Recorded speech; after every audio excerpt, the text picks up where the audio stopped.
बिस्मिल्लाहिर्रहमानिर्रहीम, अस्सलाम वालेकुम। Welcome to my kitchen. आज मेरे किचन में बहुत ही मज़ेदार सी शनिवारी मटन कढ़ाई बन रही है, जो बहुत ही टेस्टी और बहुत ही मज़ेदार बन के तैयार होगी। बिल्कुल ये रेस्टोरेंट स्टाइल में बनेगी और बहुत ही टेस्टी बनेगी, तो ज़रूर ट्राई कीजिएगा इस ईद पर आप मेरी इस रेसिपी को। तो चलिए इस मज़ेदार सी रेसिपी को बनाना स्टार्ट करते हैं। लेकिन उससे पहले अगर आप मेरे चैनल पर नए हैं तो काइंडली इसको सब्सक्राइब कर दें और साथ ही बेल आइकन को भी प्रेस कर दें, ताकि मेरी हर नई आने वाली वीडियो की नोटिफिकेशन सबसे पहले आप तक पहुँचे। तो सबसे पहले यहाँ पर मैंने एक कढ़ाई ले ली और इसके अंदर अब मैं आधा कप ऑयल शामिल करूँगी। ऑयल जैसे ही थोड़ा सा गर्म हो जाएगा तो इसके अंदर मैं एक छोटी सी प्याज मैंने ली थी, जिसको बारीक बारीक काट लिया था, तो ये मैं इसमें ऐड कर दूँगी। बिल्कुल छोटे साइज़ की मैंने प्याज ली थी, जिसको मैंने बारीक बारीक काट लिया था, वो मैंने इसमें ऐड किया है। ज़्यादा प्याज इसमें नहीं डाला जाता। तो बस अब प्याज़ों को मैं थोड़ा सा फ्राई कर लूँगी। प्याज को हमने गोल्डन नहीं करना, बस हल्का सा फ्राई करना है। जैसे ही ये फ्राई होना शुरू होगा तो इसके अंदर मैं लहसुन अदरक का पेस्ट शामिल करूँगी। तो ये देखिए, 1 खाने का चम्मच मैंने लहसुन अदरक का पेस्ट लिया है, ये मैंने इसमें ऐड कर दिया है। अब लहसुन अदरक को भी मैं कुछ सेकंड के लिए फ्राई कर लूँगी, ताकि इसके अंदर जो एक कच्ची स्मेल होती है वो ख़त्म हो जाए। तो लहसुन अदरक को भी मैंने फ्राई कर लिया। अब इसके अंदर हम मटन ऐड करेंगे। तो यहाँ पर मैंने आधा किलो मटन लिया और उसको मैंने 70% तक कुक कर लिया है। मैंने एक पानी में इसको नमक डाल के उबाल लिया था और थोड़ा सा पानी इसका रहने दिया है, वो हम बाद में यूज़ करेंगे। तो ये देखिए, मटन मैंने इसमें ऐड कर दिया है। आप चाहें तो बीफ का भी इस्तेमाल कर सकते हैं। तो अब मटन को भी मैं 2 से 3 मिनट के लिए फ्राई कर लूँगी। तो लहसुन अदरक और प्याज के साथ मैं मटन को भी फ्राई कर रही हूँ। तो 2 से 3 मिनट हो गए हैं मटन को फ्राई करते हुए। इसमें अब टमाटर ऐड करेंगे। तो यहाँ पर 5 अदद मैंने बड़े साइज़ के टमाटर लिए हैं, जिनको मैंने बीच में से हाफ़ कट कर लिया है। वो मैं इस तरीके से एक एक करके सेट कर दूँगी। तो ये देखिए, सारे टमाटरों को मैंने अच्छे से सेट कर दिया है। अब इसको मैं कवर कर दूंगी और तकरीबन 3 से 4 मिनट के लिए हल्की आंच में इसको पकने के लिए छोड़ दूंगी, ताकि जो टमाटर हैं वो अच्छे से नरम हो जाए और इसका जो छिलका है वो उससे अलहदा होना शुरू हो जाए। तो तकरीबन 4 मिनट हो गए हैं टमाटरों को हल्की आंच में पकते हुए। तो ये देखिए, टमाटर हमारे अच्छे से नरम हो चुके हैं और इसके जो स्किन है वो आराम से उतर रही है। ये देखिए, तो सारे टमाटरों में से इसकी स्किन जो है मैं अलहदा कर दूँगी।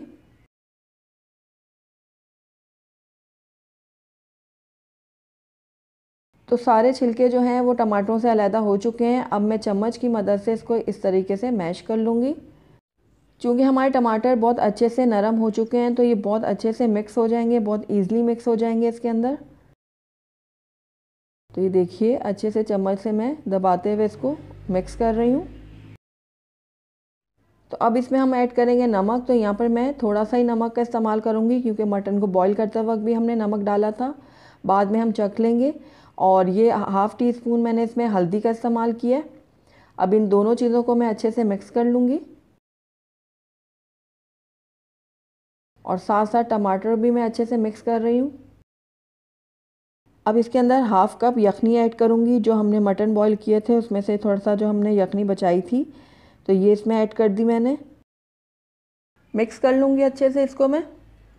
उसके बाद इसको मैं दोबारा से कवर करूँगी और 10 से 15 मिनट के लिए हल्की आंच में पकने के लिए छोड़ दूँगी, क्योंकि हमने इसको 70% तक कुक किया था मटन को। अब बाकी का 30% भी हम इसको अच्छे से गला लेंगे। तो देखिए, तकरीबन 15 मिनट हो गए हैं इसको हल्की आंच पे पकते हुए। तो ये देखिए, टमाटर और हर चीज़ हमारी बहुत अच्छे से गल गई है। अब इस टाइम पे आकर इसके अंदर हम डालेंगे काली मिर्चों का पाउडर 1 टीस्पून, और 1 टीस्पून मैंने यहाँ पर ली है कुटी हुई लाल मिर्च। 1/4 कप जाएगा इसमें दही का, तो ये भी इसमें ऐड कर दी मैंने। अब इन तीनों चीज़ों को मैं अच्छे से मिक्स कर लूँगी।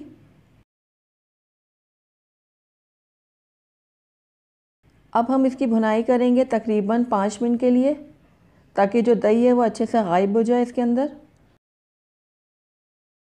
तो तकरीबन 5 मिनट के लिए मैं इसको भून लूँगी। तो 5 मिनट हो गए हैं इसको भूनते हुए। तो आइए अब हम गोश्त को भी चेक कर लेते हैं। तो ये देखिए, मटन भी हमारा अच्छे से गल चुका है और इसकी हमने भुनाई भी बहुत अच्छे से कर ली है। मटन कढ़ाई हमारी ऑलमोस्ट डन है। आखिर में इसके ऊपर मैं थोड़ी सी कटी हुई हरी मिर्चें शामिल करूँगी। और हरा धनिया इसमें डालूँगी थोड़ा सा। मिक्स कर लूँगी इन दोनों चीज़ों को। दोनों चीज़ें अच्छे से मिक्स हो गई हैं। अब आखिर में इसके ऊपर मैं जूलियन कट में कटी हुई अदरक शामिल करूँगी इस तरीके से। तो ये लीजिए, हमारी मज़ेदार सी मटन कढ़ाई बनके तैयार है। तो आइए अब इसको हम डिश आउट कर लेते हैं।